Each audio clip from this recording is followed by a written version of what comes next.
On behalf of the board of the Greater Niagara Chamber of Commerce and my colleagues, welcome to International Women's Day 2022. My name is Mishka Balsam and I'm the CEO of the GNCC. My heartfelt thanks to each and every one for being with us to celebrate this day, and a very special welcome to our two guests, our award recipient, Jenn Harper, and our keynote speaker, strong advocate for gender equity, Steph Guthrie. Let us start out by acknowledging that the land on which we gather is the traditional territory of the Anishinaabe and Haudenosaunee people. We recognize and deeply appreciate their historic connection to this place. And we also recognize the contributions of Métis, Inuit, and Indigenous people, both in shaping and strengthening this region in particular, and our province and country as a whole. I would also like to take a moment to express our solidarity with the Ukrainian people and the Ukrainian business community during these tragic times for their country. Women in the Ukraine are no strangers to war. Every woman has a personal connection as a survivor, a widow, a mother of a soldier, and a daughter of a victim. We know that women will be impacted differently and disproportionately during a war. And in the weeks to come, we need to make sure that women are kept at the center of our focus and ensure that the humanitarian assistance planned and provided is gender responsive. The theme for this year's International Women's Day is Break the Bias, which highlights the importance of challenging biases and misconceptions and the interest of creating a more inclusive and gender equal world. Break the bias means a world free of bias, stereotypes, and discrimination. Just imagine that. We have the opportunity to challenge stereotypes, fight biases, practice acceptance, broaden our minds, call out inequality, and celebrate women's achievements. Taking action on Break the Bias begins when we individually take responsibility for our thoughts and actions, and ask the same of our communities, workplaces, schools, and governments. We can break the bias and we can make a difference. Sometimes it helps us to have practical tools available to us that can make it a little bit easier. Here at the GNCC, with the assistance of our counterparts at the Canadian Chamber of Commerce, we will launch a practical new toolkit that assists businesses and assists you to recruit, retain, and promote more women at work, as well as bring them onto boards. Please look for a link which we will share next week via email with all of our participants, as well as in our daily update. To be inspired by today's theme, to be motivated, and to advance this year's theme requires partners at our side. None of all that we would be doing and what we are doing would be possible without the valued partnerships. It is my privilege to recognize the co-titled sponsors PenFinancial Credit Union and Niagara Region Economic Development at this time, along with our partners, United Way Niagara, Bell, Innovate Niagara, Soundbox Niagara, Ontario Power Generation, and Brock University Faculty of Social Sciences. The leadership behind this gathering comes from our WIN, our Women in Niagara Council, focused on fostering the growth and success of women in business. WIN is committed to providing women with opportunities to succeed and thrive. And this is likely more important than ever. And it is my great pleasure to introduce Grace Alderjani, our chair of WIN Council and a certified meeting professional and digital event strategist who has worked in the travel and tourism industry for 15 years. Grace, over to you.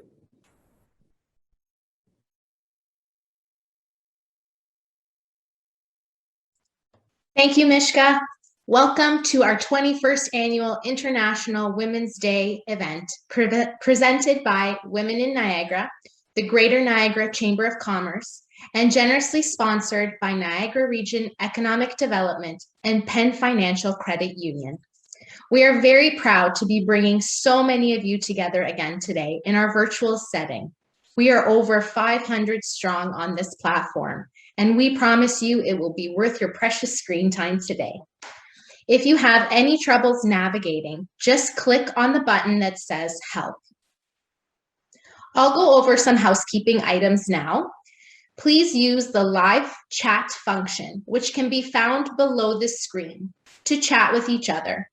Please also use this chat to submit questions to our speakers. We'll try to get to as many as we can. Make sure you visit the photo booth. For each photo submitted, you will be given a virtual scratch ticket for a chance to win some great prizes. Please make sure to allow use of your camera in your browser. And we've already seen some great pictures coming out of this, so keep it up, everybody. It's great to see. We are so pleased that you have chosen to celebrate International Women's Day with us, to celebrate each other, inspire each other to break the bias, which of course is the theme for International Women's Day 2022. To share on social media, please use the hashtag #BreakTheBias along with hashtag IWD2022.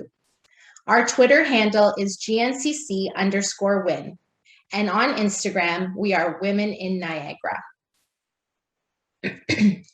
Imagine a gender equal world, a world free of bias, stereotypes, and discrimination, a world that's diverse, equitable, and inclusive, a world where difference is valued and celebrated. Together, we can forge women's equality. Collectively, we can all celebrate women's achievements, raise awareness against bias, and take action for equality, which is what brings us all here today. As Mishka mentioned, the mission of the Women in Niagara Council is to foster the growth and success of women in business in Niagara, because we know that when women succeed and gender non-binary folks succeed, we will all benefit. We do this by identifying issues, being a resource, and advocating. We want to expand our collaboration and inspire leadership.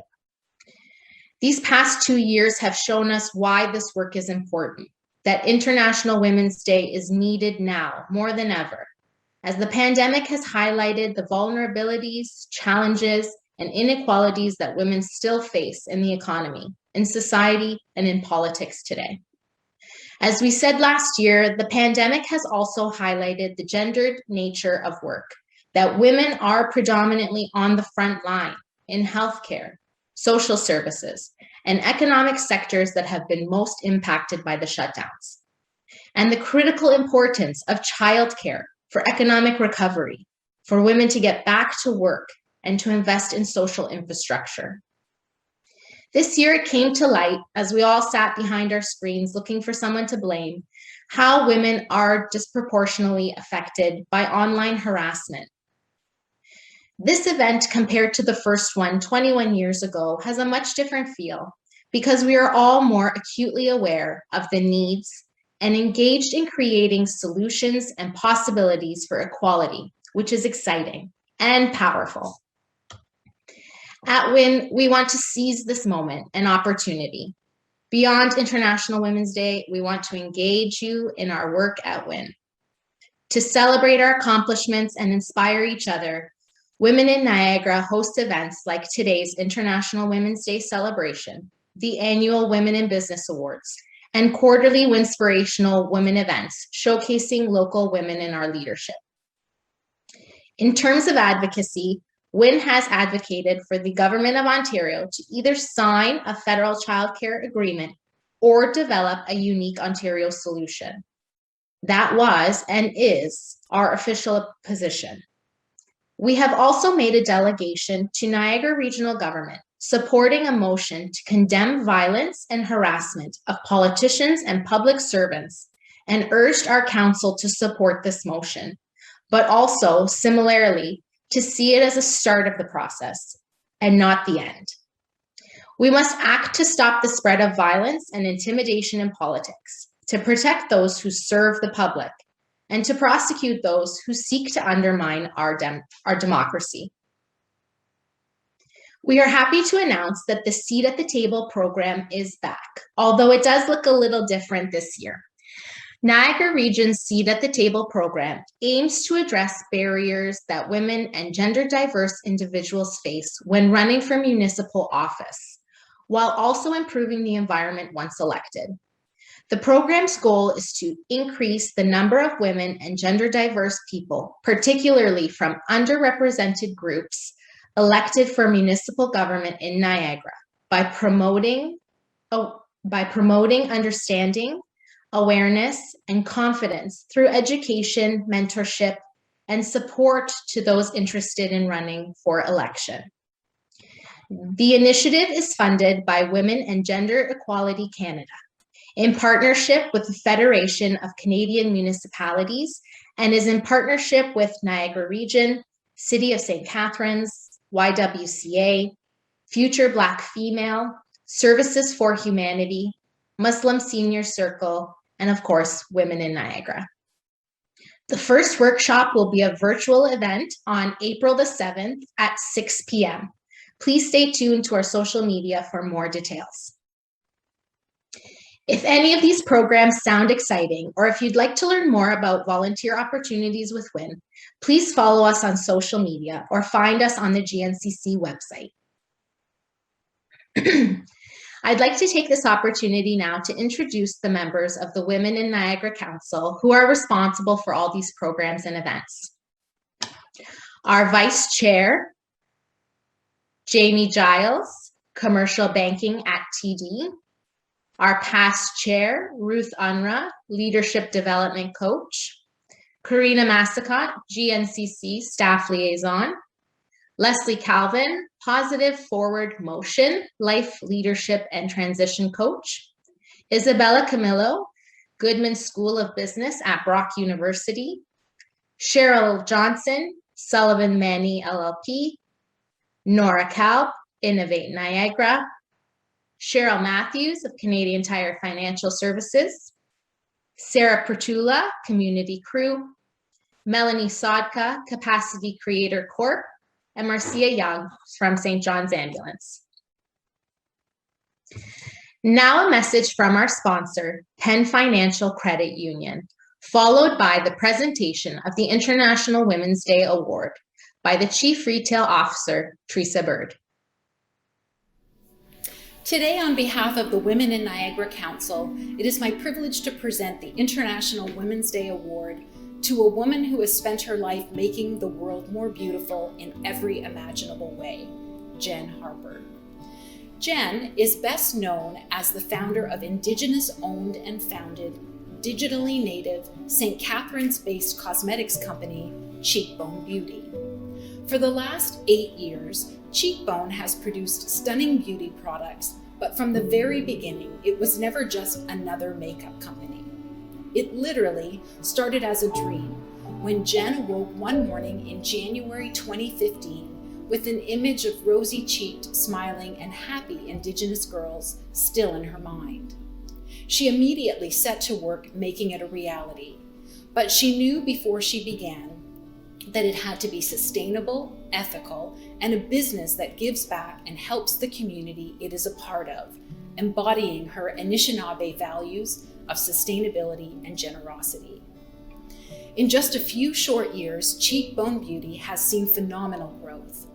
In the beginning, as Jen put it, people must have said, "This chick is nuts. Who does she think she is going into this space?" She juggled a day job in food sales marketing with nightly study of cosmetics and Indigenous culture at home. And now, the brand launched by a self-taught Indigenous entrepreneur is famed everywhere, and you'll see it on the shelves of Sephora next to products from Dolce & Gabbana, Clinique, or Estee Lauder. Biodegradable packaging, locally sourced ingredients, plant-based vegan products, and adherence to the strictest cleanliness standards are part of the ethical regime that Cheekbone runs by. It's those standards that have made consumers able to buy with confidence, knowing that their products are not only world-class, but earth-saving. That alone would have made the company remarkable, but it is not enough for Jen. Her success did not come easily. It is one thing to recognize the achievements of those who've had a head start in life, but that is not her. Overnight success isn't real, she once said. It's actually blood, sweat, and tears.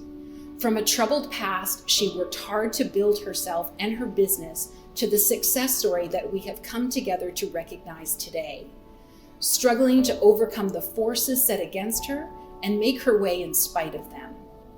Her history, in some ways, mirrors that of the Indigenous peoples of Turtle Island, The recent discovery of unmarked graves in residential school grounds across the country has reminded us of the appalling mistreatment of Indigenous peoples. Jen's own grandmother, Emily Paul, was a survivor of the residential school system, and Jen, like all Indigenous people, grew up shaped and scarred by the past traumas that she did not even see. We hope that as Canada struggles to come to terms with its past, that there will be a future unmarred by this victimization. Jen does not wait passively for that future to arrive. She has used Cheekbone Beauty as a vehicle to bring it closer. To date, Cheekbone has donated over $150,000 to organizations that support Indigenous youth and women across the continent, such as the First Nations Child and Family Caring Society.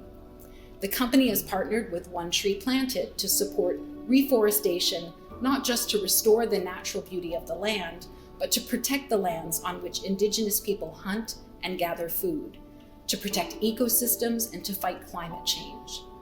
As a brand, Jen now estimates that Cheekbone has planted 3,200 trees. Keeping in line with her Anishinaabe roots, Jen launched a less waste line of lipsticks in 2020, Sustain Lipstick. Cheekbone's aim is to make a difference in the lives of Indigenous youth through donations addressing the educational funding gap and to create a space in the beauty industry where Indigenous youth feel represented and seen. From her Anishinaabe heritage, Jen has taken the lessons that one must support one's community, take only what one needs, and leave enough for one's descendants to enjoy. We've chosen to recognize and honor her, not for the remarkable business, but for showing the world a better way to do business, a way that makes entrepreneurship not just a way to make a living, but a way of life. It gives me great pleasure to present this award to her, knowing it is only a fraction of what she deserves. Please welcome Jen Harper. Thank you so much. Yeah, this is incredible. Thank you so much, Women in Niagara, PenFinancial. You just made me sound really awesome. So sometimes as entrepreneurs, we need to hear that. And that was amazing. And I cannot thank our community enough. Niagara is my home. I grew up here. I have raised my family here. I have healed here. I'm so grateful for the business community in Niagara. Your continued support over these past years has been felt. So I'm Jen, the founder and the CEO of Cheekbone Beauty Cosmetics, and we are based on the original homelands of the Anishinaabe and Haudenosaunee people. As mentioned, my family is from the Bear Clan in our Anishinaabe culture, and we are guardians of the communities. And so for thousands of years, my people have been the keepers of this land that surround these beautiful Great Lakes. Cheekbone Beauty was built on what is called the 7 teachings that has been passed down from generations of Anishinaabe people. So the Cheekbone Beauty's core values are wisdom, honesty, respect, love, bravery, humility, and truth. And that system has been used by Anishinaabe people as a way to conduct their lives. It is what is known as Anishinaabe ways of knowing and being. Cheekbone Beauty is on this mission, and our vision is to help every Indigenous youth on this planet see and feel their value in the world while we get to craft sustainable color cosmetics using our Indigenous ways of knowing. And in January 2015, it's when I had that life-changing dream. Several Indigenous little girls covered in lip gloss. I woke up that night, grabbed my laptop, and began what is still the foundation of our business plan to this day, using a portion of profits to support Indigenous youth. And yes, to date, we have donated over $150,000 in cash and in-kind donations to several organizations that support youth in their education. But realizing that the world didn't need just another lipstick brand was always at the forefront of my mind, but it did need a brand that authentically represented Indigenous faces and created products that are good for us and the planet and for every skin tone. Cheekbone Beauty is boldly dismantling the idea of what Indigenous looks like. Fast forward to today, and our mission has never changed, but I have as a leader. 18 months into the beauty industry, and I could see the need for change. The suppliers were far too secretive about the processes and sourcing of raw ingredients. So I started working with my own contract chemists and sustainability experts in 2018. And at the same time, that's when I began my first meetings with Sephora Canada. I left those meetings armed with new plans and new ideas, reimagining packaging to be more sustainable and using better ingredients. And in March 2020, as mentioned, that's when we launched our first ever we made this lipstick, Sustain Lipstick, the formulation where we sourced all the ingredients. I was hooked. I am now obsessed with understanding the science behind how everything is made, along with indigenous wisdom and knowledge of all of the plant medicines that exist on our planet. Our Sustain line was completed that year, and we have made so many more products since.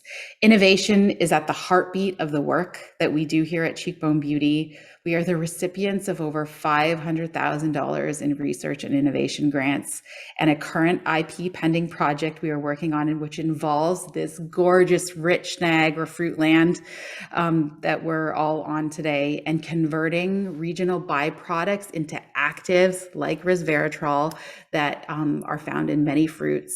And we just completed our first mold project using a refillable palette option. And in January of 2021, we built our own cosmetics lab here in Niagara. Out of frustration from outsourcing things and outsourced labs, we hired a full-time chemist and work with a team of sustainability chemists that help us reimagine and redesign beauty through this Indigenous lens using Western science.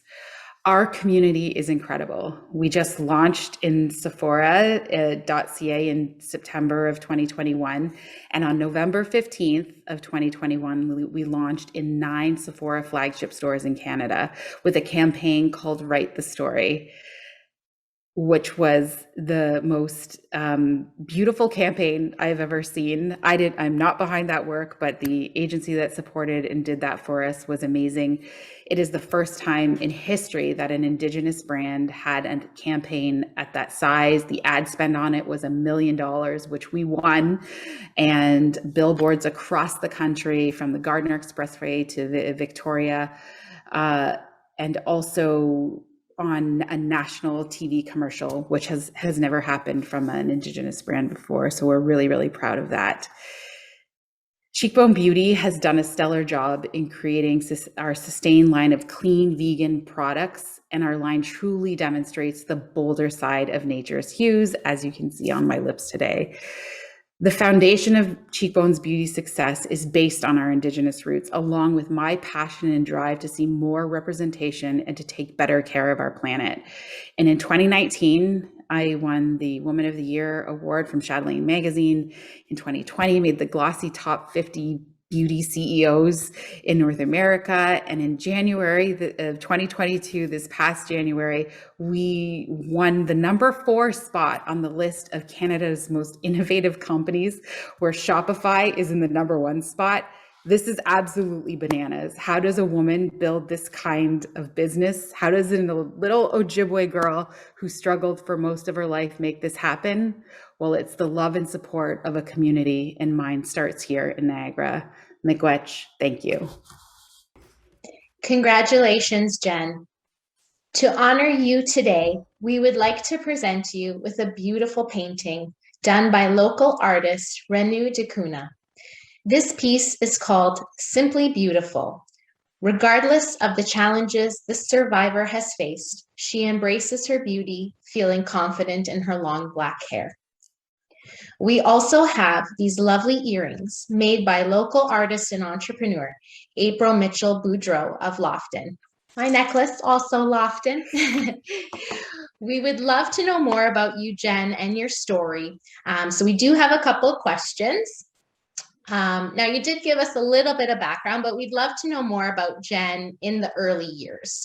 So you're from Niagara, schooling, where did you attend? Let's get to know younger Jen.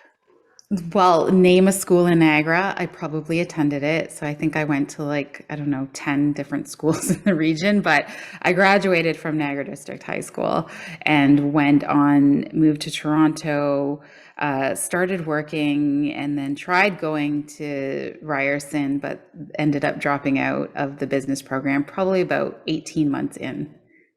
and then came back to Niagara, started working, and then met my husband here and got married here and started a family.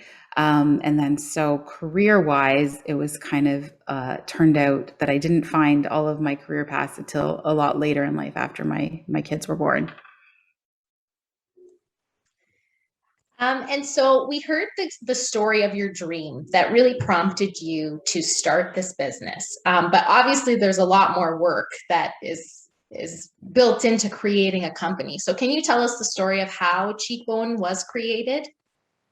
Yeah. So at the time, the career path that I was in the food industry. I'd been in the hospitality space for most of my life, and I was working in sales and marketing.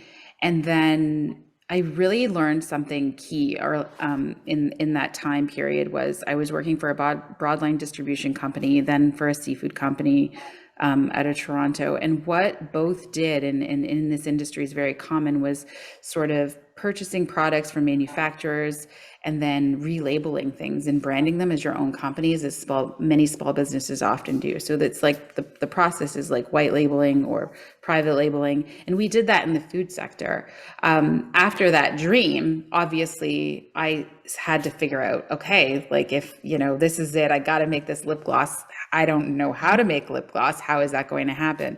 So what I did realize, I discovered really quickly with like a quick Google search, that the beauty industry is very much the same way. If you find articles, it's well known that it's really 5-7 conglomerates that operate and manufacture most of the products on the shelves. So then I set on this path. I'm like, I'm going to try to find a manufacturer right here in Canada, and create a brand, which was like in the sense of getting the logo made, the design, what I wanted the look and feel to be like, and then because discovering that the product part was not that difficult. However, I only approached it that way. One, because I didn't know much. Remember, I had no experience in the beauty industry, didn't know much about the beauty industry whatsoever, and really had no idea about ingredients at the time. Now, I can have a lot more in-depth conversations about how things are made and created. But back then, I was just seeking a product that I knew was good and people would like. And that was how our brand had to start. Really, without any capital or investment, there's not a lot a small entrepreneur can do. It's a way to start, but I don't believe any healthy business that's going to really differentiate itself or set itself apart from something that's happening in the industry could go on like that. But I knew that that's how I had to test the market. Like, it's how I had to prove that the world would want Cheekbone Beauty to exist. And then the more research I had done and the more I was learning was like, okay, then I would start asking questions to these suppliers. And they don't tell you very much, and ultimately have discovered that even a lot of these people are not manufacturing here in North America. They're definitely outsourcing and taking things overseas into inferior factories with ethical issues. And so the more I learned about that, it was super frustrating, and then just decided, like, no, we're going to figure out how to make lipstick right here in St. Catharines, and figure out how to create partnerships so that we can have the actual information about every ingredient that our customer is putting on their face. That's so amazing, Jen. And so we all know there's a popular word that came out of 2020, 2021 was the word pivot, right? So lots of pivoting, everybody's pivoting their business. How many pivots have you made since starting this company? Oh my gosh, like a bazillion. However, the one thing, as mentioned, that has never changed is our mission and our vision. But we had to make a ton of pivots. For like the pandemic, we were selling lipstick. People are putting masks on their face. We right away had to make a decision to start to move to the eye category, because we didn't know how long we'd be be wearing masks for. We certainly didn't think it was this long. So thankfully we did make that decision. But the entrepreneurship is just constantly about making decisions. And I think the best thing you can do is figure out how to make them the fastest as possible, and just keep moving quickly, because the markets move so fast. That's very true. And so you had mentioned like coming into the cosmetics world was difficult to break into. And so obviously, were there biases you faced, and how did you overcome or break those biases? Yeah, for sure. Like, this is, not having the experience here. Number one, I think people definitely have no idea really what we're doing or what we're up to, which I think is totally cool, because I just want to fly under the radar and then surprise everybody later. That's my style. But we're in an industry that I think is run by like 5 French dudes in France, right? The entire beauty industry, that's like where it all operates and comes from. And so there's not a lot of women that run things in the space. There's a lot of us here in the industry, but in terms of who has all the sort of the power, I think that's where it really lies. And so, of course, there's going to be biases. One, not from the industry. I come from a BIPOC community, so that looks different. And I think that's honestly, though, what has set us apart from what everybody else is doing. Being this naive, and really in some ways, really, really naive, has helped me challenge what maybe has always been done a certain way.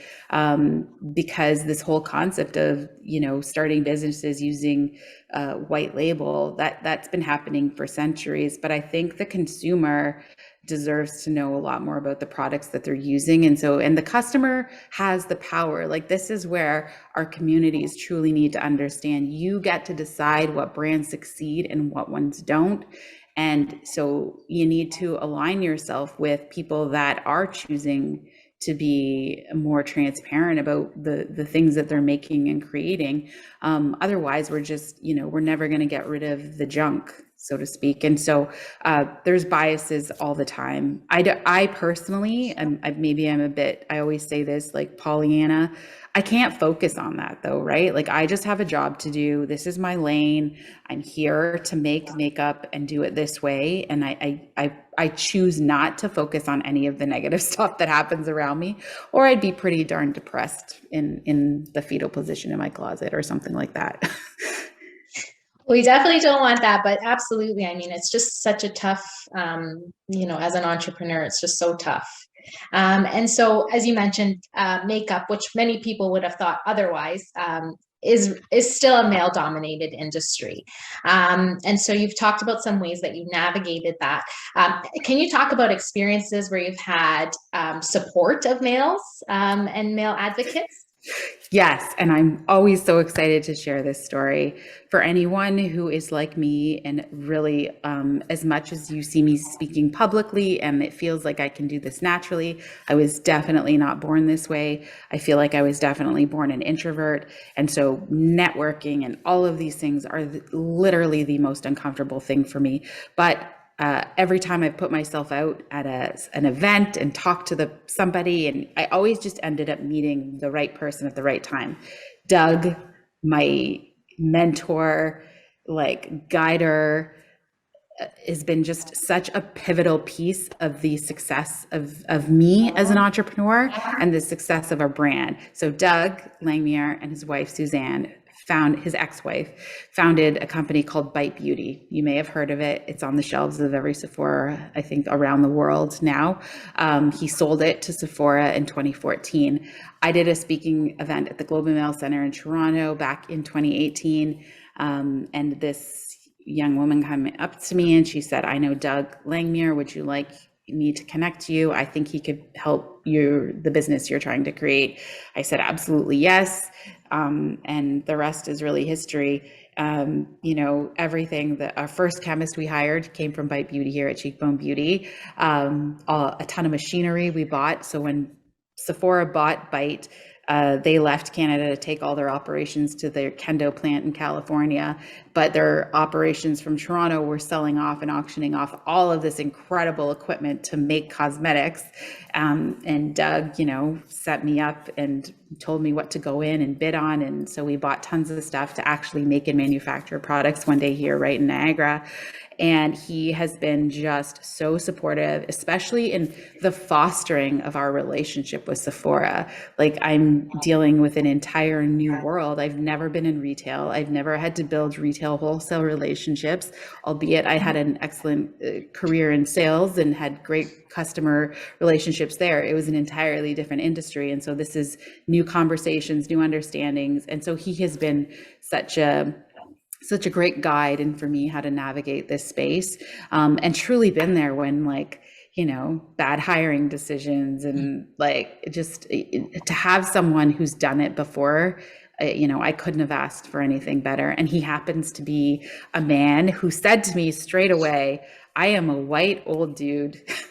Do you really want my support? I can ask Suzanne, his ex, if you want to work with her. And the fact that he even asked that, I was like, no, our 100%. I want to continue to keep our relationship going and have these conversations with you. And so that has been pivotal. And if I didn't show up at that event, if I didn't hide out in bathrooms at networking events, sometimes it takes me 20 minutes to get comfortable, then none of that would have ever happened. And so anyone listening who struggles with that, please just get out there and do it, because it could change your life. So Jen, this year's theme, of course, is Break the Bias. Can you talk about representation and why it is important? So here's the best story I have. Why is it so important? I think everyone knows my personal story and the biggest loss. And I think why I've been driven so hard to keep working on a business in such a competitive space was the loss of my brother, BJ. He took his own life in 2016, just before we launched the brand. And he used to send me, not kidding, the DMs, text messages of any Native person from anywhere around the world, or Indigenous person for that, if they were an athlete, a celebrity, just anyone that was doing something so cool. And it wasn't until after he was gone, obviously, that I realized how powerful that was. When you see someone that looks like you, it is only then that you believe that you can fill that spot or do something like them. And so I honestly and fully believe that representation saves lives. And specifically when I think about my Indigenous communities, the rate of suicide amongst our people is dramatically higher than the national average. We all know, we don't have to get into that conversation, but that comes from the trauma that exists in the past. And I believe that when we all get to see more people that look like us, we'll all be better off for it. Absolutely agree. And so how do you make sure that differences are valued and celebrated? Oh, that's a great question. It's still challenging, I talk about being sort of in that lane and not looking at other things. And so as a business all the time, we've just made a decision to just focus on our lane. However, as the leader of a company inside Cheekbone, people are allowed to be who they are, outside their work lives. There's definitely freedom of expression within our company. And so I want this to definitely feel like a really safe place for people to build their careers. And just kind of building more on that. So can you tell us how companies and their leaders can help break the bias and create a world that is more diverse, equitable, and inclusive?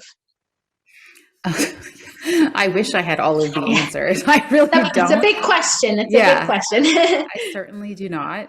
But I think just by paying attention to it, I think for a long time, maybe none of us have paid attention to the fact that, sure, we have the, 10 gentlemen in this role. Why have we never had a woman? Or if it's just noticing those things and then making a concerted effort as agencies and businesses to change that. Can you tell me more about the philosophy of the circular economy, and how we can better support the earth through our business actions. Yeah, again, don't have all the answers. And it's really interesting. True sustainability, like hands down, none of us are buying anything ever again, right? Like we're not. Like I'm sure if anybody went into their home right now, you don't need another shirt, nor do I, nor do we need another piece of jewelry. But in the sense of if we're going to make purchases, what can businesses be doing to be a little bit more thoughtful in the brands that they're supporting or purchasing from?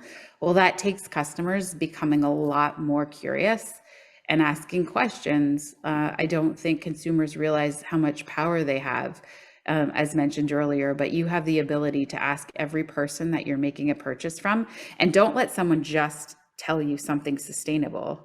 We call it receipts here at Cheekbone Beauty. We're in the process right now of becoming B Corp certified, which I think is like the top goal. If you want a gold star for sustainability, that's how a company gets it. But you need to show me receipts. Like, just don't tell me you're sustainable, show me how. And I think that's the action and the path that all of us have to take. So stop the BS, the greenwashing that happens, because it happens all the time in all industries. But we really need to back up what we're talking about with actual facts and statements, and being authentic and humble, like realizing there is no silver bullet to sustainability. There's no one solution. You'll look at our packaging choices, they're all based on a different reason for why that is the choice at that moment in time. For instance, our mascara, still in plastic. One, because I could put wood around that plastic, I could put aluminum around that plastic, but now I feel like I'm being unauthentic because that's all a brand is doing to pretend they've done something sustainable. Because when we get to the waste management level of that, no one can separate those things at the recycling center here in Niagara, right? And only 8% of things that we actually put in our recycling bin, 8%, think about that. So we're all being duped even by this philosophy of idea of recycling, that's the solution. It's absolutely not. So it's just ask more questions, because I can tell you I've been asking questions for the last 4 years, and the things I've learned, it's frustrating, and it's actually truly heartbreaking when you learn the truth about how most industries are run and operated. But as a small business with a very small budget, I'm not a giant conglomerate beauty brand, we're doing the best we can with what we have right now. Yeah, that's amazing though, still, Jen. It's and you had mentioned that you have some innovative ways of using products that come from the earth, or innovative solutions. Can you talk a little bit about that? Sorry, what you're doing? that that's part okay. Of the circular economy. So what does that mean? Like, and it took me, so it means this whole idea of doing things in a circle. So think about it, taking something that we're making it instead of, so we use a concept, it's called life cycle thinking or life cycle analysis. And that's from the harvesting of the raw ingredient to the end of the life of a product, what is happening to it. So at Cheekbone Beauty, we've defined it that we want to do the best that we can so nothing is ending up in a landfill. And so that's all the parts, pieces. You'll hear us talk in the future when we talk about that mold, we're making it mono. Mono means all one material. And so that is easier recycled or easier biodegraded or easier composted. Those are the reasons why a product needs to become mono. So we think about from the beginning to the very end and everything that's happening in between. And then in essence, the best option generally is how things are repurposed, reused, and can be used for something else. So we think of this project that we're really, we have our funding that came from IRAP. We're working with a local winery, Henry of Pelham. They're giving us their agri waste from grape seeds and stems. So excited about this future project. And Niagara's this is just the beginning of that. You're gonna hear so much more in the future. And we're pulling active ingredients from waste. So instead of it, turning into just full waste, but you can reuse some items in that for another thing. So it's just that idea of literally using everything and reusing things when you can. It's so amazing for sustainability, for everything. It's It's just so amazing to hear these partnerships that come out of, totally different products, yet you come together so nicely for the same purpose, right? So it's amazing. So you talked about some male advocates who helped you in your career. Do you have any other role models, mentors, or sponsors, supporters? Yeah, I have I feel like I'm really fortunate. I have an amazing husband, number one, who is just epic in terms of what he does for our family and how that supports a business. How from the beginning of Cheekbone Beauty, he did everything from IT to fixing leaky whatevers or something, right? Building the lab, helping us build that. So just an epic life partner, and husband and father of my kids. So I'm so grateful and realize that for partnerships like that, that part of it doesn't come easy for many people. And so I'm definitely so blessed to have that in my life, and an amazing family. And then community, the business community here in Niagara has just been supporting us from the beginning. And that is, and even when I just think of that, that kind of support, I don't think people really know how much it matters to help foster a small little brand with just an idea. Like I said back then, people are like, this is crazy. Who you've never been in that? What are you doing? And a great story is a friend who's a professor at Brock and also a teacher at Niagara College.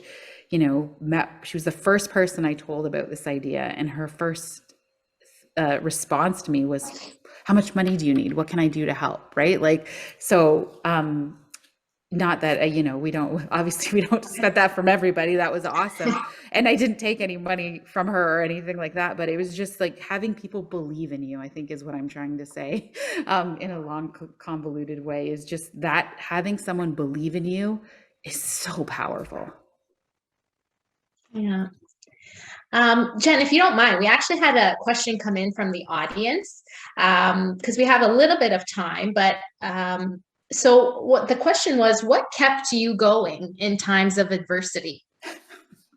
Yeah. In all honesty, it's the purpose in losing my brother. He's been the driving force, that pain. And I know I'm not the first entrepreneur that's had a painful situation, and I've heard other entrepreneurial or people in life, when we have something like that happen, it definitely becomes something that pushes you to keep going. Because I had to work at that sales marketing role for 3 years while doing this on the side.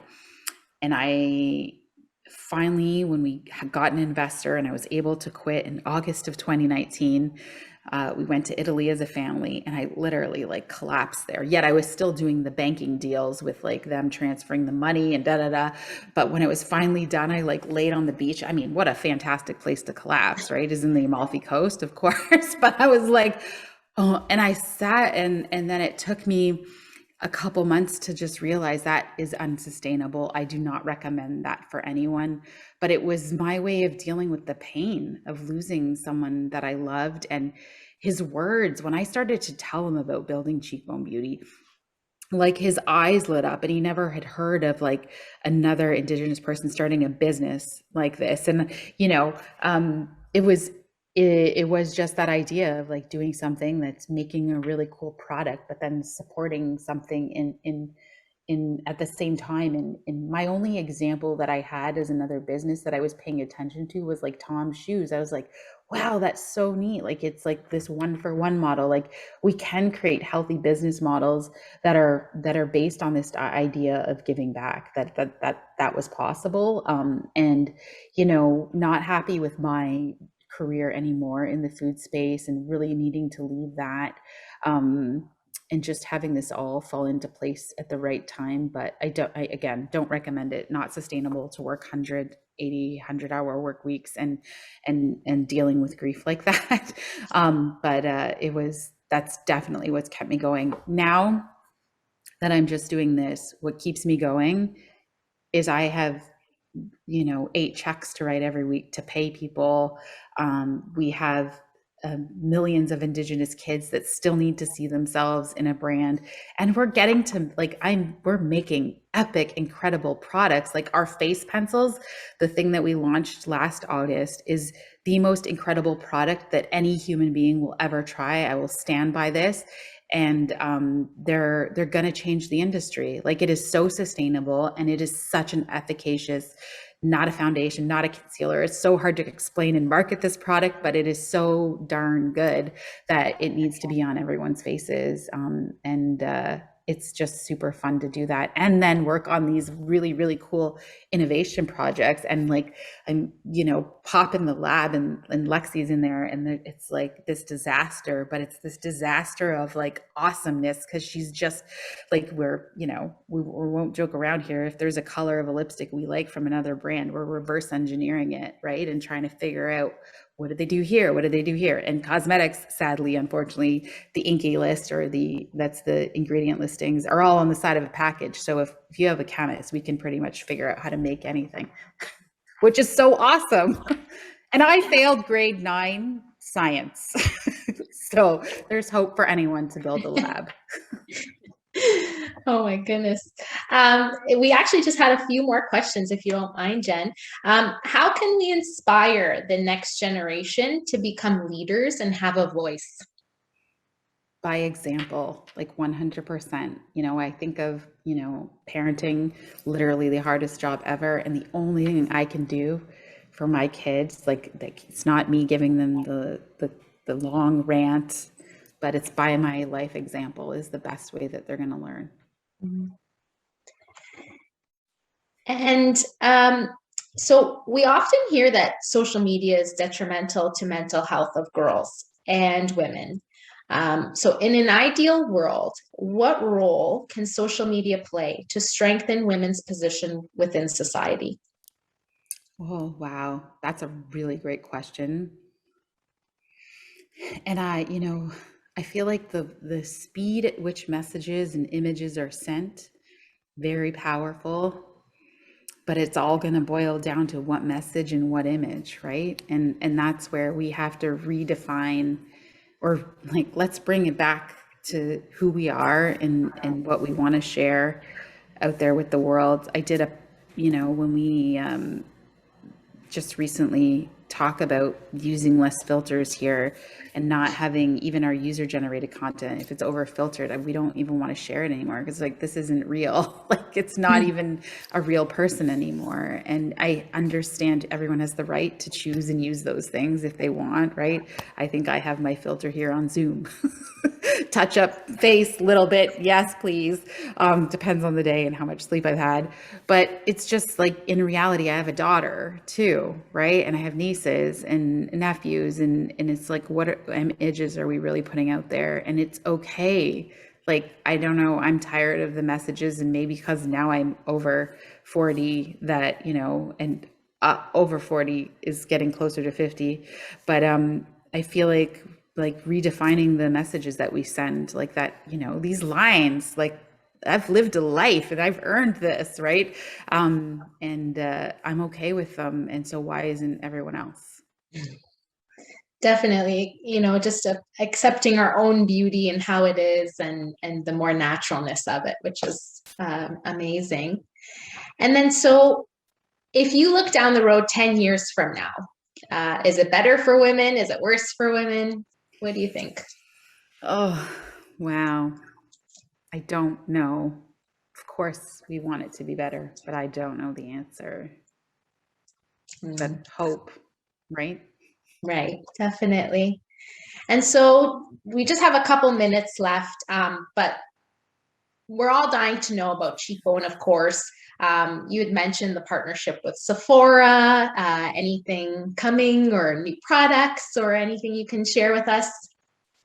Yeah, so you have the full insights on the most I've ever told about our Niagara project so far. And for Sephora, if you've been in the stores, they have a clean section. Cheekbone's goal right now. We have those 9 podiums that will be redesigned and back in 9 of those Sephora stores with more products, which is really exciting because that Canadian partnership is continuing. But we want Sephora USA because they decide that clean, planet positive shelf space, and that's where we want our brand to sit, and that's decided by the Sephora USA people. And so we've had several meetings with them, and we know it's going to be this year. I just don't know when. Well, we don't want to get too many details because, of course, we all love surprises. So we just can't wait to see what comes. And we just want to thank you so much, Jen, for all the work you do in your community, your love for community, your giving back to community. We just love your company, your organization, and we look forward to seeing the company grow and flourish. Definitely even more than it already has. And so we're just so excited for you, and just thank you so much for being part of our day today. Oh, thank you so much. Thank you. And so we'll be right back with our programming after this short message. United Way is honored to once again be part of the International Women's Day celebration in Niagara. We know that women are more likely than men to experience poverty and financial hardship. For many in Niagara, paying for basic necessities, affording quality childcare, and ensuring rent and utility bills are paid for is next to impossible. We also recognize that some women face additional challenges based on their race, ethnicity, citizenship, status, sexuality, gender identity, and/or ability. Acknowledging that a bias exists in our community is the first step. The next is investing in opportunities for women and girls to improve their overall well-being and advocating for gender equity. United Way supports programs providing shelter to women and their families, specialized counseling, job training, and financial literacy. These programs can help empower women by lifting them out of vulnerable situations. By investing in children and youth, we can impact the lives of young women and help them build a positive self-image. United Way recognizes the importance of equity in our community, and your help can get us there. One inspiring story I will share with you comes from Michelle, someone who experienced the same hardships that many in Niagara continue to face today. Because of my past and some alcohol and drug addiction, I ended up living in the streets for 4 years. I would always utilize any resources out there, like food banks, shelters, and day centers. So I became familiar with United Way from that perspective. Eventually, I began volunteering to give something back. Today, I'm no longer a hard drug user. I'm 62 years old, and I'm alive. So that's a success story.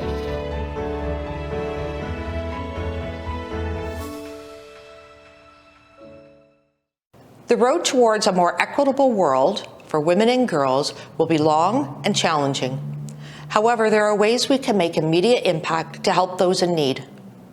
This year, United Way is once again running our Period Promise campaign to help period poverty. Many in Niagara cannot afford period products in addition to the many expenses they have each month. More than a quarter of the individuals that we serve indicated that they had gone without access to menstrual products for an extended period of time. Periods are a fact of life for many of us. Having the resources to help should be a right, not a privilege. Let's break the period stigma and protect the health of vulnerable people in Niagara. Visit our website for detailed information on how to get involved and where you can drop off products today. Thank you. Welcome back, everyone. If you haven't had a chance to support United Way's Period Promise campaign, there is a link in the virtual lobby. Any contribution goes a long way to provide safety, dignity, and belonging for women, girls, and people who menstruate. As I mentioned earlier, we like to collaborate, and so I'd love to tell you about an upcoming event. Please join us in person at Innovate Niagara's Women in STEAM event on March 31st.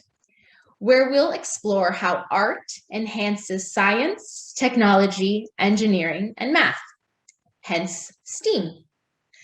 WIN is excited to be a partner of Innovate Niagara, and we look forward to seeing you at the Stone Mill Inn for some networking, entertainment, and insightful speakers. The link to register for this event can be found in the chat.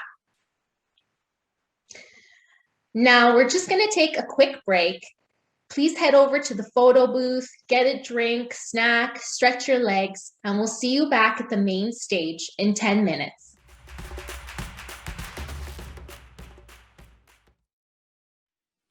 Hi, and welcome back. I'm Ruth Unruh, WIN Council founder and past chair, and I hope you all had a chance to support local and visit the marketplace or take a selfie over the break. I also just want to mention, shameless plug here, that I host a radio show on Saturday mornings on 610 CKTB AM in Niagara, and my guest this week is going to be Jenn Harper from Cheekbone Beauty. So that's at 12:30 on Saturday. Just thought I'd mention that. And now I'd like you to please welcome Diana Hewson, Regional Councillor from Pelham, to introduce our guest speaker today. Diana. Niagara Region's Economic Development is honored to once again co-title sponsor the GNCC's International Women's Day. Today is the celebration of female leaders who are building a culture of equality and empowerment for women within our business community. Although there's still much to be done to correct the underrepresentation of women, events like this are a step in the right direction. Through my experiences as the chair of the Niagara Region's Planning and Economic Development Committee, as well as being a member of the Women's Advisory Committee, it is important not only for myself, but for the entire Niagara region to take the time to celebrate you today. I'm so glad to see so many leaders and champions from Niagara. It shows how bright our future is. Representation matters, and keynote speaker Steph Guthrie is an incredible example of female empowerment.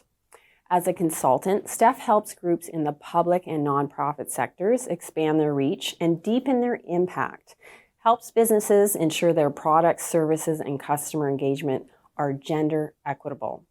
Her favorite type of consulting work is creating educational resources, which she has done for organizations including Mozilla, the National Film Board, and the White Ribbon Campaign. She also designs and leads workshops, develops content strategies, and produces events. As a public speaker and facilitator, Steph creates comfortable spaces to discuss uncomfortable things. Her passionate and accessible keynotes, panels, and workshops challenge long-held ideas about our collective consciousness in topics like rape culture, the internet, and inequality.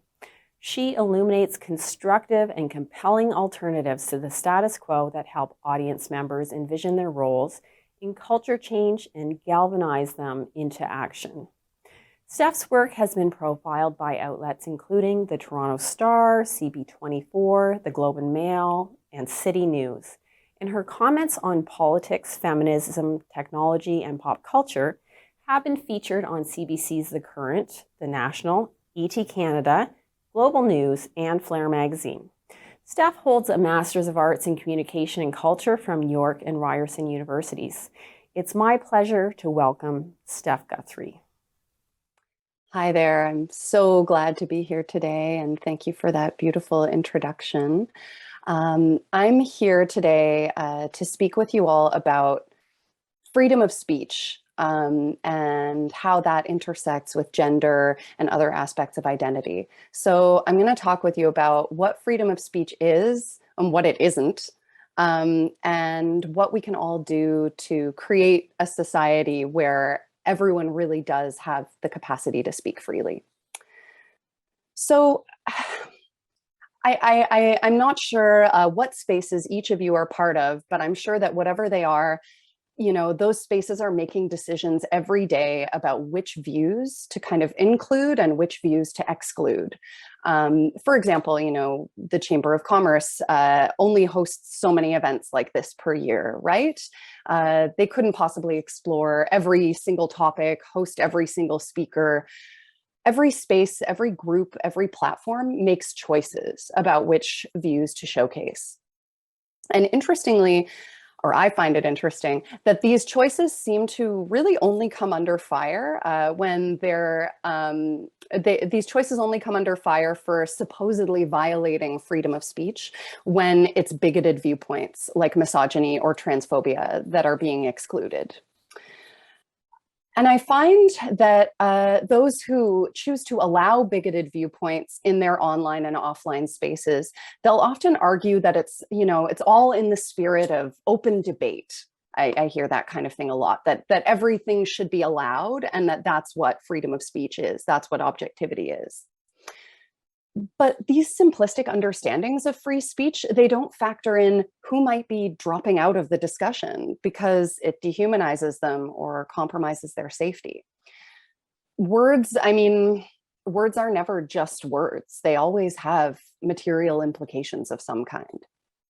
And when we allow hateful rhetoric to go unchecked, what we do is we create space for bigoted communities to mobilize and escalate online. And often that translates into bigotry offline, and it results in a deeply unsafe and unequal world for women, but also for pretty much every other marginalized group as well. So online communities, they've become a really key space where misogyny, white supremacy, and other kind of forms of bigotry will foment and get organized. There was a recent scan that was conducted by the Institute for Strategic Dialogue. They looked at over 6,500 online forums that were dedicated to topics like misogyny, white supremacy, and other sort of bigoted worldviews. And they found that in these forums, Canadians were on average more active than users from the United States or the UK, the other sort of heavy hitter bigotry countries. And on one especially popular 4chan message board, Canadians were producing more content on average than any other country, period. So, unfortunately, it shouldn't be a surprise when a major offline action springs up, like, for example, a convoy of trucks with swastika flags occupying the downtown of a major city for weeks on end, attempting arson on apartment buildings in that downtown with the tenants of that building trapped inside, and threatening to sexually assault women who wear masks. These extremist communities in Canada, they've been growing online for quite some time, and we've been letting them do it with abandon. So it's really no shock that they're showing up offline too, and that they're showing up organized. The validation that bigots find in these online spaces, it's not just that the spaces allow them to get organized, they find validation for their views in these spaces, and that helps them to see their views as normal, right? And that helps them justify acting on those views in offline spaces.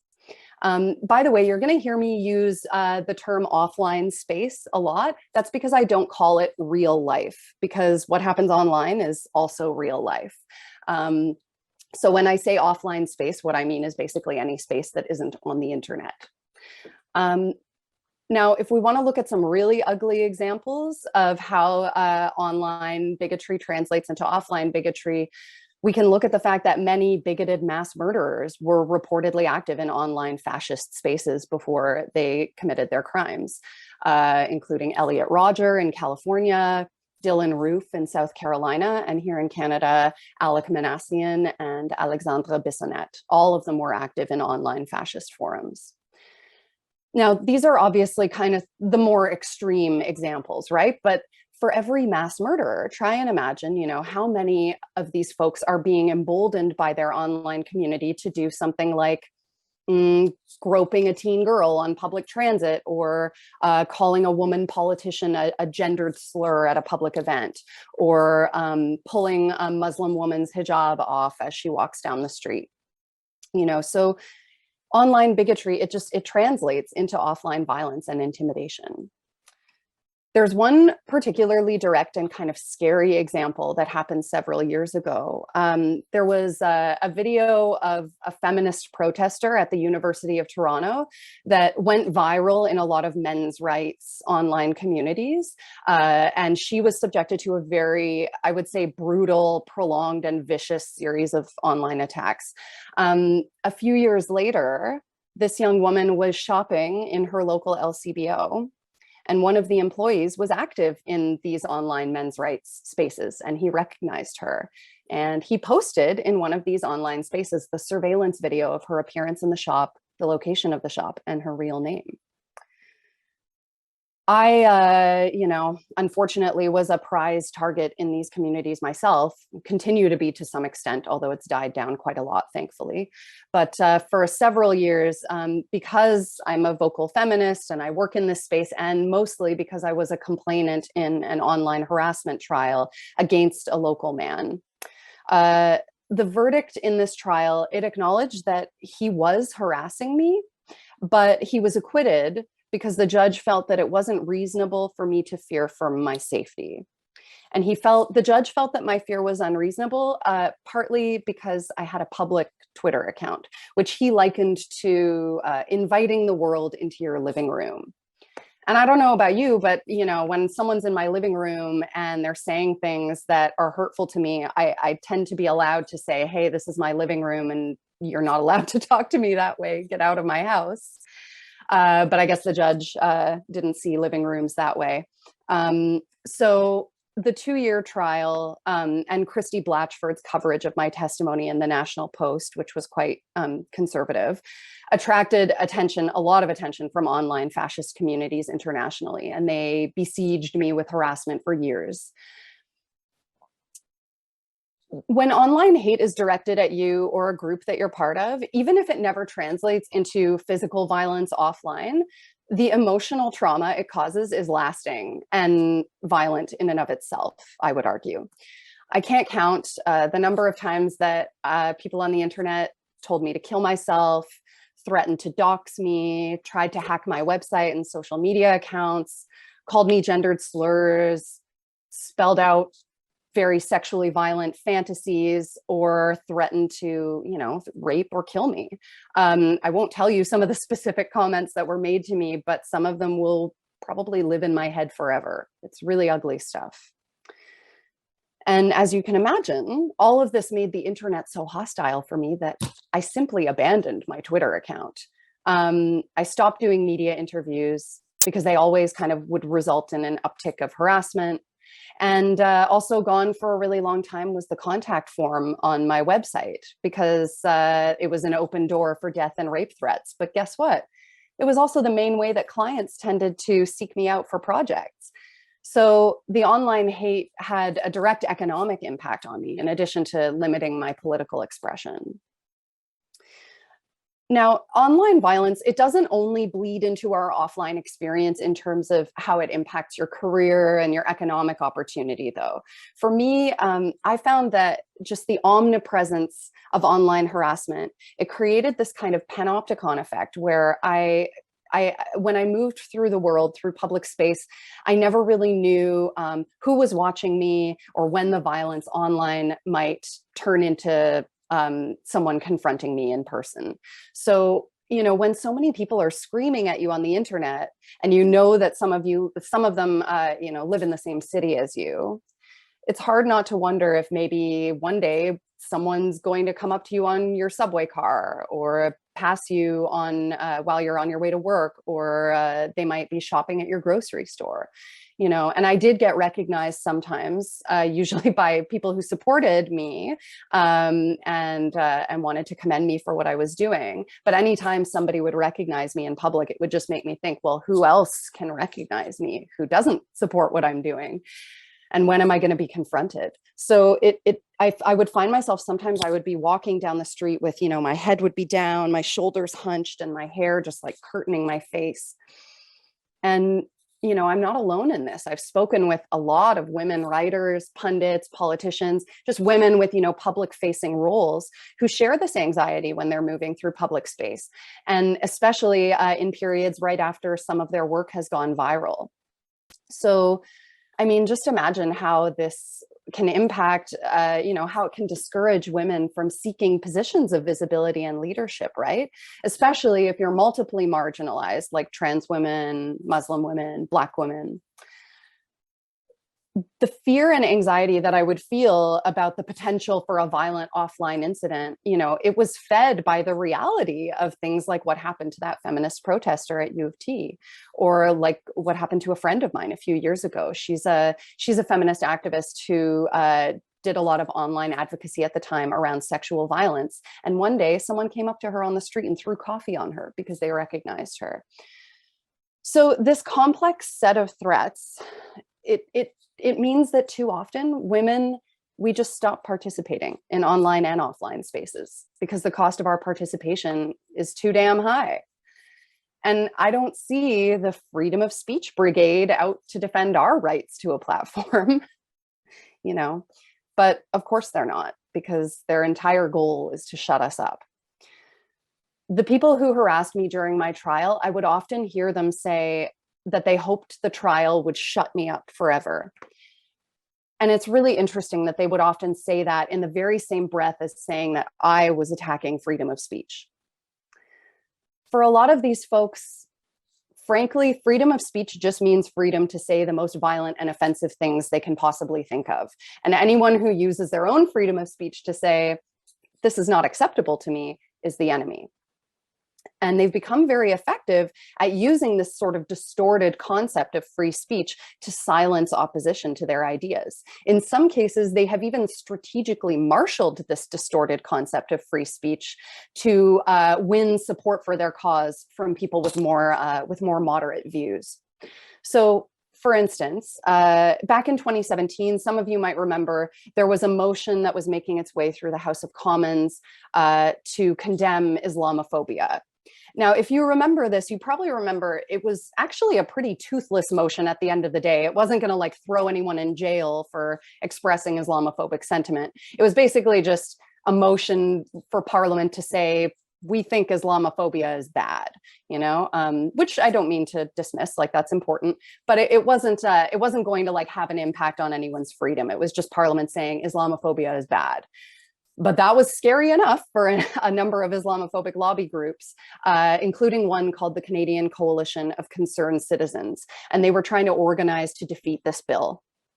In a call to action on Facebook, this group advised their followers to focus their protest signs on freedom of speech rather than criticizing Islam. Not because they had a problem with criticizing Islam, but because they believed most people didn't share their views on Islam, and the free speech message would resonate with more people. So they're explicitly and actively using this free speech thing as a smoke and mirrors to dupe people into supporting a bigoted cause. Let's be real here. Freedom is not what's at risk in the vast majority of these cases. Generally speaking, we're not talking about infringements on someone's fundamental right to express their views. We're talking about whether they should be given a specific platform or a specific audience for their ideas. But platforms and audiences, they're privileges, not rights. Freedom of speech is never absolute. The ways that we use our freedom of speech sometimes conflict with other people's rights to, say, freedom of movement, freedom from discrimination, right to privacy, the list goes on.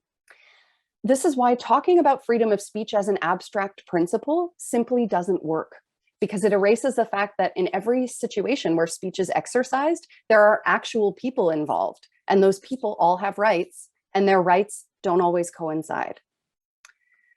Now, I have the right to hold the views I'm sharing with you today. I do. But expressing them here to you, that's not my right. That's a privilege. I might have the right to express these ideas to my friend in her living room if she invited me over to hang out.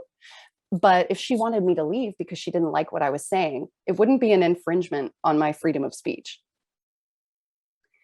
Now, this idea of freedom of speech as everyone should be able to say everything all the time, no matter what, this pushes marginalized people literally to the margins.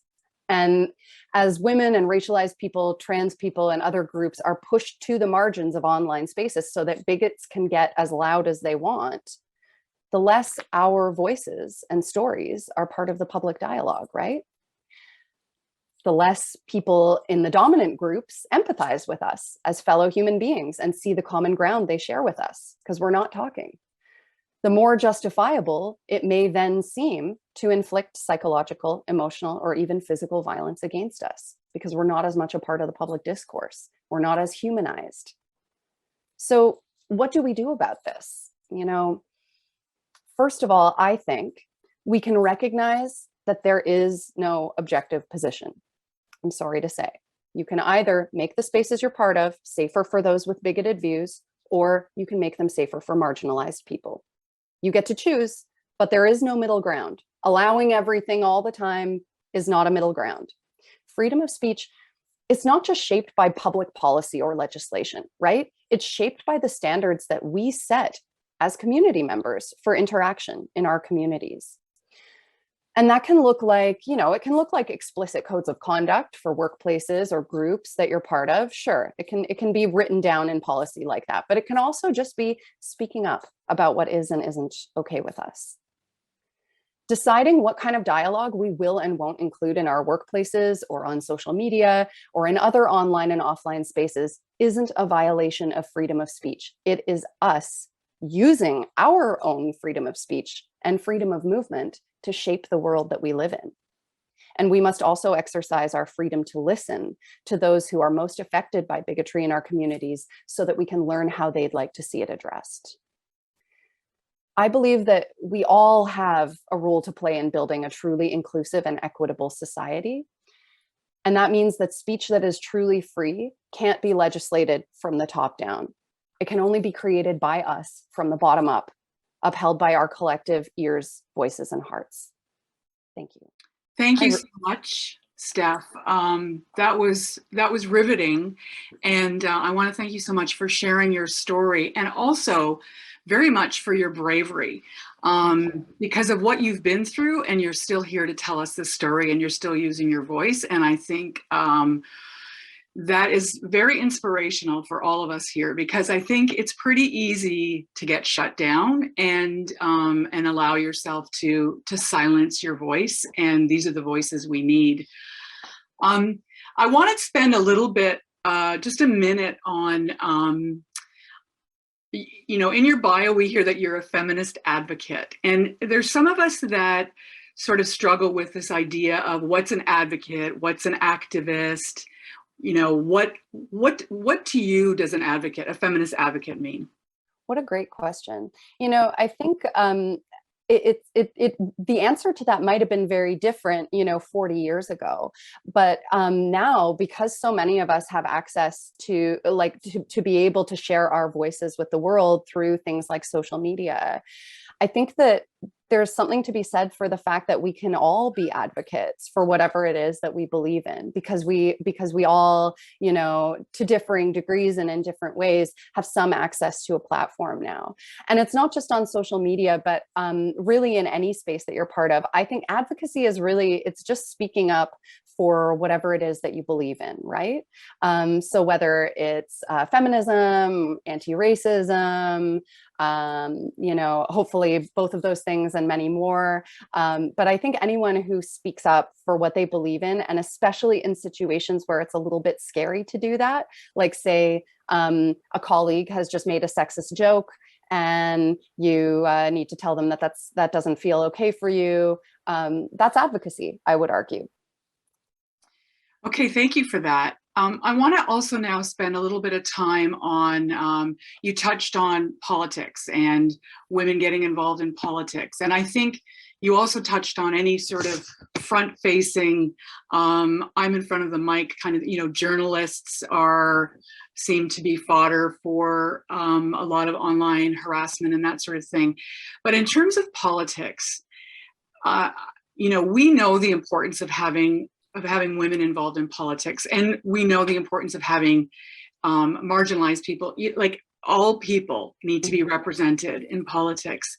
And I also know that you founded an organization called Women in Toronto Politics. Can you tell us a little bit about that and why you started that? What was your motivation behind that? Totally. So I started Women in Toronto Politics with a few friends over beers. It was a very sort of casual, like, hey, should we try organizing a panel discussion? Which is pretty cool, you know, like activism. Sometimes you can, if you're just sitting at the right table at the right time with the right group of people, amazing things can happen. And Women in Toronto Politics arose from our frustration with, we were all kind of part of the local, you know, Toronto Twitter politics community. We were all interested in, there was, when Rob Ford was elected here in Toronto, there was a lot of, you know, he made a lot of drastic changes in government that were very much, you know, slashing social programs and very much not in the interest of feminism. There was quite a lot of folks kind of coming together to speak up about that and speak about how angry they were about that and how it wasn't the way that they wanted the city to be going.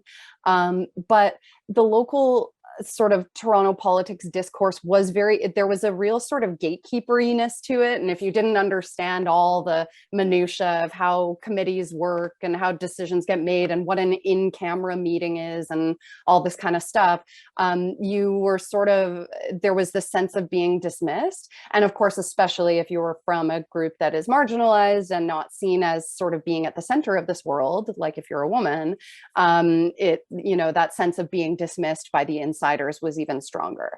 So we created Women in Toronto Politics mostly to kind of create spaces that made getting involved in civic discourse feel a bit more friendly and accessible, especially to groups that are not traditionally at the center of it. So.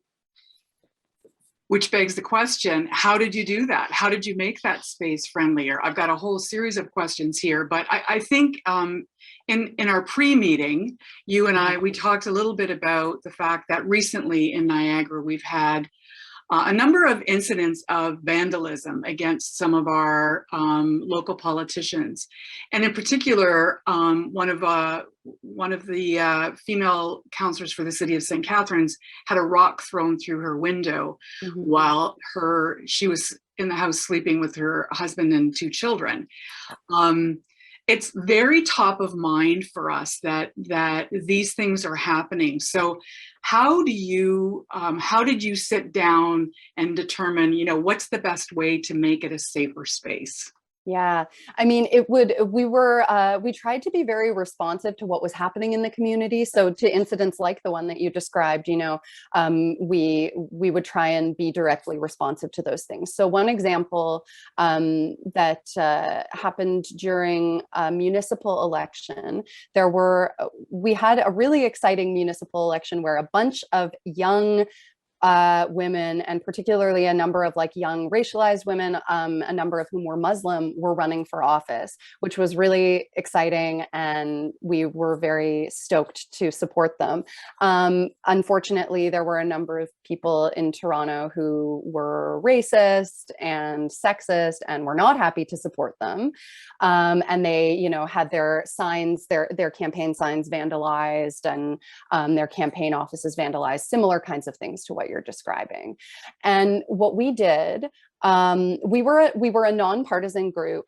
And what we did was basically incentivize our followers. We created a campaign called The City We Want and encouraged people to find a candidate for Toronto Council who is being targeted by these you know, vandals, and get out there and volunteer for her. Because the reality is, like, they shouldn't have to be dealing with this in their campaign, and how much is having to deal with this kind of thing setting them back from, for example, like white male candidates who are not getting their signs defaced, who are not dealing with those kinds of problems. Like, they already have many advantages in running for office, and this is another advantage that they have, is that they don't have to deal with racist and sexist harassment.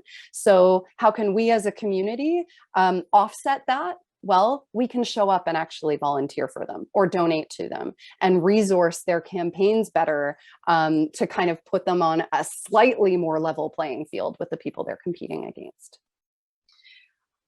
I want to ask you a question about, and I don't know if you have the answer to this or not, but as you're talking and as we're listening to you here, why do you think women are targets for this in a greater number? Why are we more disproportionately affected by this sort of freedom of speech, if you will? Why do you think that happens?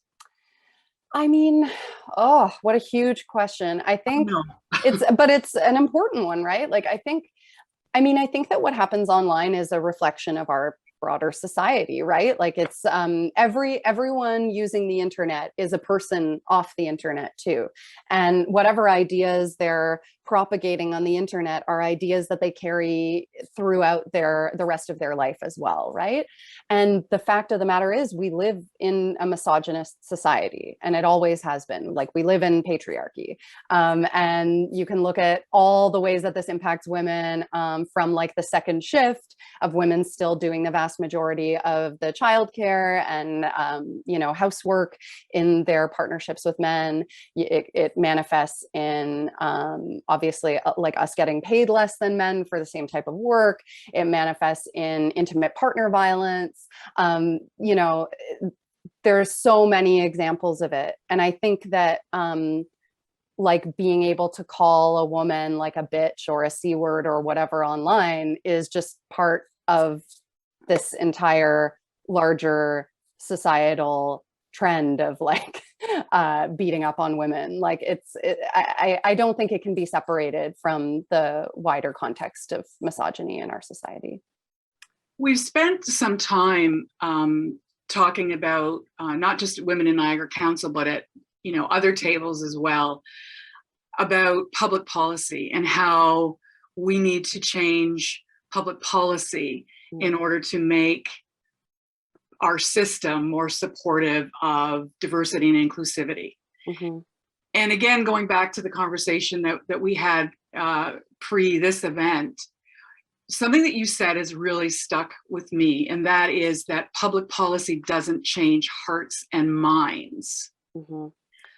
The question then is, how do we reach those hearts and minds in order to see that inclusivity and acceptance and diversity that we want to see? We also hear we need 30% female representation at various levels of government in order for the conversations to change. And I don't know if that 30% is, I think there's data that would indicate that is true, but wouldn't parity be nice also? And then let's apply an intersectional lens to that and see where we get. But how do you think that we do that? How do we change hearts and minds? How do we have that conversation? Well, I think you hit the nail on the head there, which is that we have to have a lot of conversations. I think, this brings me back to your first question about what makes an advocate, and my feeling that advocacy is just speaking up for what we believe in every sphere of our lives. And I think that is how we change hearts and minds, because in my experience, many, many years ago, I did a TED talk where I basically said that anytime someone is expressing an idea you don't agree with on the internet, you should stand up to them. And I still agree with some of the sentiment of that idea, but I would say how my perspective has shifted since then is I think that people tend not to listen to strangers on the internet. They tend to listen to their friends, their family, their coworkers, people with whom they have some degree of like mutual respect, some existing relationship, like where a relationship where there's some degree of care and understanding already. Those are the people that they're going to listen to. And so this is why I think it's important that we all speak up. And for example, like I have men friends who are very much feminist, but can sometimes be like a little nervous about speaking up when they're with a group of men and someone makes a sort of sexist remark.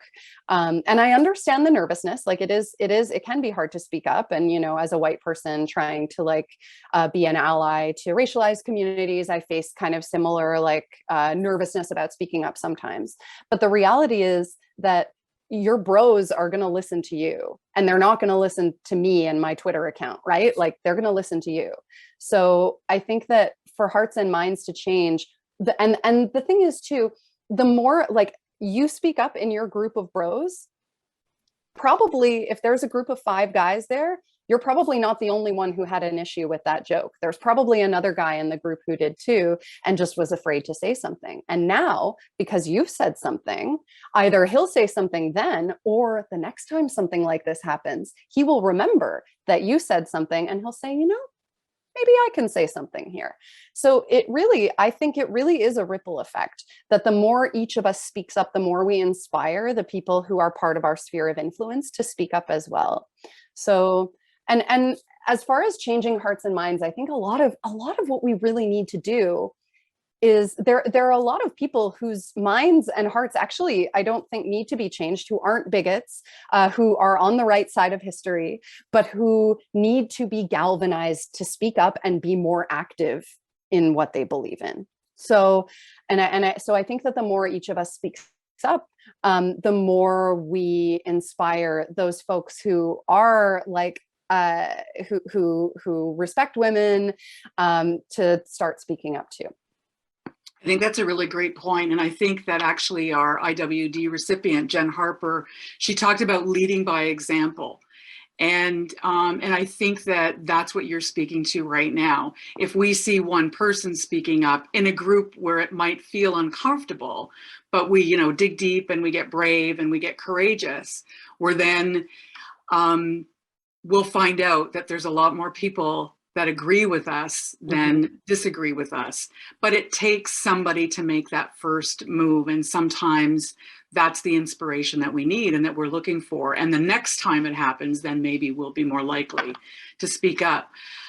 So conversations continue, and we always just need to talk about it and keep it top of mind and front and center for some people. I'd like to spend a little bit of time now on creating a community of advocates. So we talked about what advocacy is, and we talked about some of the things that happen. But I know that, you know, we talk about allyship, we talk about advocacy. How do we create a community? And I think in your keynote, you mentioned a society, which, you know, that would be even better, right? Yeah. Best case scenario. But what are the tangible things that we can do? It's always nice when we come out of International Women's Day and we feel good and we feel inspired and we've celebrated this. But do we do anything? Like, what are the action steps that we can take? And I think all of us here are interested in helping, but we may not be interested in putting our name on the ballot or being behind the microphone. We might not be prepared to do those things, but there are other ways that we can help, and there are other ways that we can engage the rest of our community. Do you have any helpful hints in that? Totally. I absolutely do.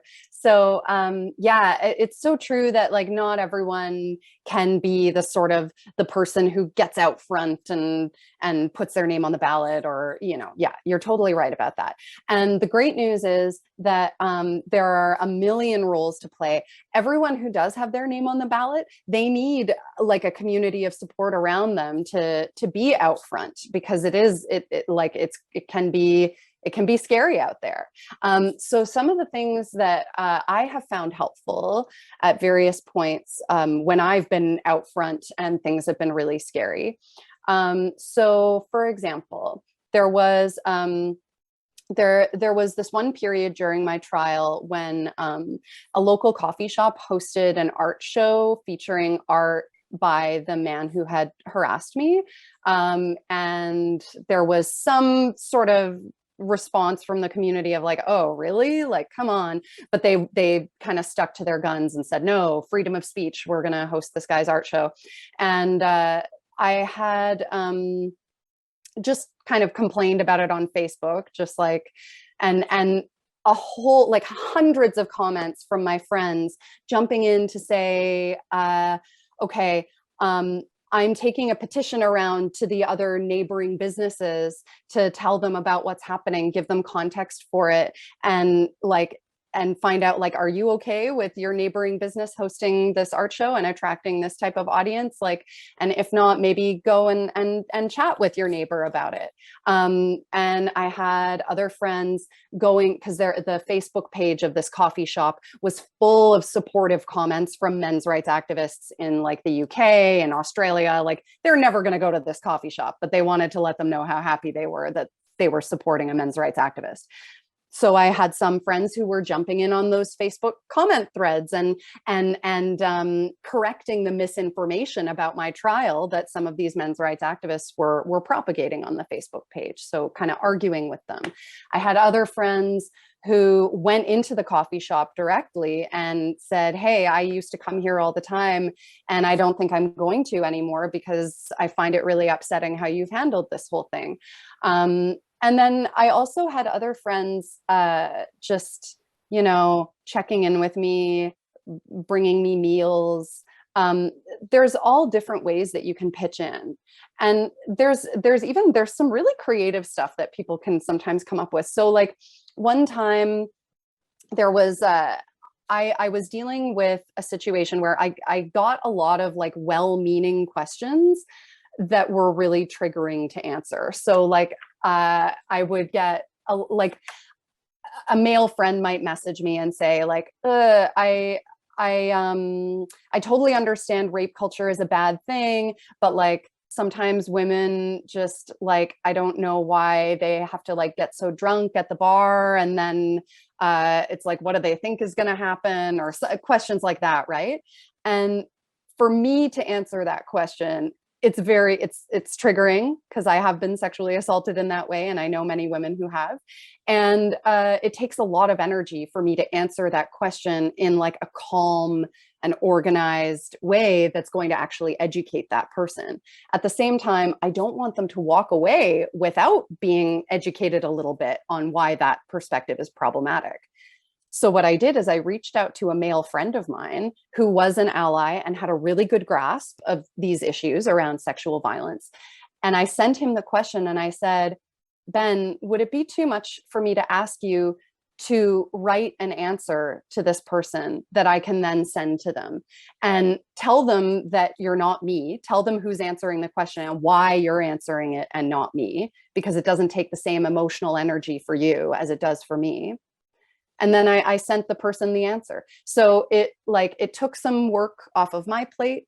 And it also, I think, sent that person away with like an understanding of how better to approach these conversations in the future. So like there's a million rules, and these are all kind of background rules, but they're still very important to supporting the people who are kind of on the front lines. How, you know, a lot of us find it difficult to ask for help. You did that. You asked for help. And how do you ask for help? You know, who do you choose? How do you ask? I think it's bad. I mean, in that case, you had a specific job for that person to do. Sometimes it's not as clear as that. You know that you don't have the capacity, physically, mentally, emotionally, whatever, all of the above. You know that you might need some help, especially if you're front-facing, right? Yep. But people perceive front-facing people as, you know, you're confident, you've got it together, you know what's going on, you're fine, you don't need anything. And then all of a sudden you're in a situation where you want to ask for help. How do you do that? Oh, yeah, that question resonates for sure. I was that person who really struggled to ask for help and always wanted to project this image of like, I'm fine, don't worry. To be honest, I basically had to collapse in order to get to a point where I was ready to ask for help. Probably not recommended that way, though. No, right? Don't recommend that. But, you know, I would say you don't always have to know what help you need. Sometimes it's more a matter of knowing who you can trust around you, who are the people who you believe want to help you, who care about you, have your best interests at heart. Gather those people around you and just say, guys, I'm losing it. I really need some help. I'm like so exhausted. I'm so scared and I don't know what to do. And having like, you know, 2 heads are better than 1, 5 heads are better than 2. If you have your people around you who you trust, you can talk through it together and they can help you figure out what kind of support you need. So when I was getting ready for my verdict in my trial, I knew it was going to be really scary. I knew it was going to be really intense. I didn't really know what I needed, but I did. My partner and I kind of reached out to a small group of people we trusted. And we figured out, okay, one of the things I need is someone to monitor my Twitter mentions for like a week after the trial, because I don't want to have to look at it because there's going to be ugly stuff there. But if there's a death threat or a rape threat or something like that, I want it documented. So I had a couple of friends and they created a little schedule for different people to kind of keep an eye on my Twitter mentions and document that stuff for me. And I don't know if I would have thought of that if I didn't just like gather my people and say, guys, I need you, I need help. So sometimes you can just start with saying that you need help. Look at who can you trust, because it is hard to say, I need help. But if it's people you trust, they want to help you. And the people that will get it when you say, I need help, and not just look at you and say, well, you've got to, you know, you're and you're brave, you're going to be okay.